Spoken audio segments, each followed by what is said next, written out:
Hi good morning guys, welcome back to Meghana Gowda YouTube channel. ನಾವೆಲ್ಲೋಗಿದ್ದೀವಿ ಅಂತ guess ಮಾಡಿ. Next reveal ಮಾಡ್ತೀನಿ ಎಲ್ಲೋಗಿದ್ವಿ ಅಂತ.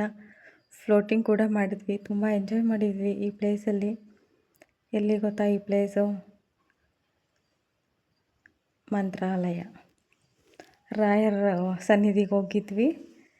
ತುಂಬ ಎಂಜಾಯ್ ಮಾಡಿದ್ವಿ. ಪಾಪ ನಮಗೆ ಒಬ್ಬರು ತಾತ ತೆಪ್ಪದಲ್ಲಿ ನೀರು ಹತ್ರ ಕರ್ಕೊಂಡೋದ್ರು.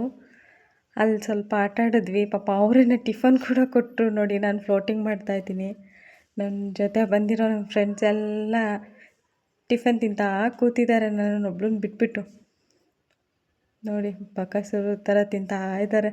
ಹಾಯ್ ಬೇರೆ ಮಾಡ್ತಾಯಿದ್ದಾರೆ. ನೋಡಿ ನೋಡಿ ತಿನ್ನೋದನ್ನು ತೋರಿಸ್ತಾ ಇದ್ದಾರೆ. ನಾನು ಒಬ್ಬಳು ಮಾತ್ರ ಅಲ್ಲಿ ಒಬ್ಬಳೇ ಇದು ಮಾಡ್ತಾ ಇದ್ದೀನಿ. ನೋಡಿ, ಫ್ಲೋಟಿಂಗ್ ಮಾಡ್ತಾ ಹೋಗ್ತಾ ಇದ್ದೀನಿ. ಮಾತ್ರ ತುಂಬ ಚೆನ್ನಾಗಿತ್ತು. ಫಸ್ಟ್ ಟೈಮ್ ಎಕ್ಸ್ಪೀರಿಯೆನ್ಸ್ ನನಗೆ ಫ್ಲೋಟಿಂಗ್ ಮಾಡಿದ್ದು. ನಮ್ಮ ಫ್ರೆಂಡ್ಸೇ ಹೇಳ್ಕೊಟ್ಟಿದ್ದು ಫ್ಲೋಟಿಂಗ್ ಮಾಡೋದಕ್ಕೆ. ಇಬ್ಬರು ಫ್ರೆಂಡ್ಸು, ಇಬ್ಬರು ಕಸಿನ್ಸು, ನನ್ನ ತಂಗಿ ಹಸ್ಬೆಂಡು, ಇಬ್ಬರು ಫ್ರೆಂಡ್ಸು. ನಾವು 5 ಮೆಂಬರ್ಸ್ ಹೋಗಿದ್ದು. ತುಂಬ ಚೆನ್ನಾಗಿತ್ತು ಎಕ್ಸ್ಪೀರಿಯೆನ್ಸ್ ಕೂಡ ಅಲ್ಲಿ. ನೋಡಿ, ನೆಕ್ಸ್ಟು ದೇವಸ್ಥಾನದ ಕ್ಲಿಪ್ಪಿಂಗ್ಸ್ ಕೂಡ ಬರುತ್ತೆ. ನೋಡಿ, ವ್ಯೂ ನೋಡಿ ಎಷ್ಟು ಸಖತ್ತಾಗಿತ್ತು ಗೊತ್ತಾ ವ್ಯೂ. ಅದು ತುಂಗಭದ್ರಾ ನದಿದು ತುಂಬ ಚೆನ್ನಾಗಿತ್ತು. ಬಟ್ ನೀರು ಸ್ವಲ್ಪ ಕಮ್ಮಿ ಇತ್ತು. ಬಟ್ ಜನಗಳು ಹೋದವರು ನೀಟ್ನೆಸ್ನ ಮೇಂಟೈನ್ ಮಾಡಬೇಕಲ್ಲಿ.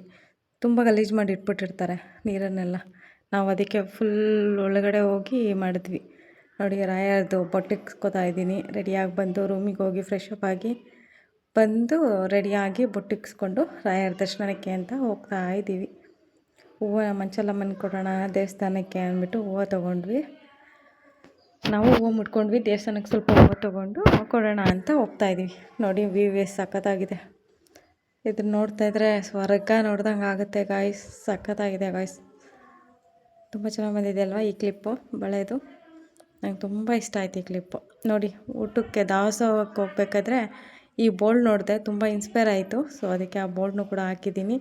ಇದು ನಾವು ಫೋಟೋ ತೊಗೊಂಡಿದ್ದು ಕ್ಲಿಪ್ಸು. ನೆಕ್ಸ್ಟ್ ವಿಡಿಯೋ ಹಾಕಿದ್ದೀನಿ ನೋಡಿ. ಇದನ್ನು ಮಾಡಬೇಕಂತ ತುಂಬ ದಿವಸದಿಂದ ಆಸೆ ಇತ್ತು. ಈ ಸ್ಯಾರಿ ವಿಡಿಯೋ ಮಾಡಬೇಕಂತೇಳಿ ಮಾಡಿದ್ವಿ. ಇವಳು ನನ್ನ ತಂಗಿ ನಾನು. ಇದು ಕ್ಲಿಪ್ಪು. ಇದು ನನ್ನ ತಂಗಿ ಹಸ್ಬೆಂಡು. ಇನ್ನು ಇಬ್ಬರು ರೂಮಲ್ಲಿ ರೆಸ್ಟ್ ಮಾಡ್ತಾಯಿದ್ರು, ಅವ್ರು ಬಂದಿಲ್ಲ.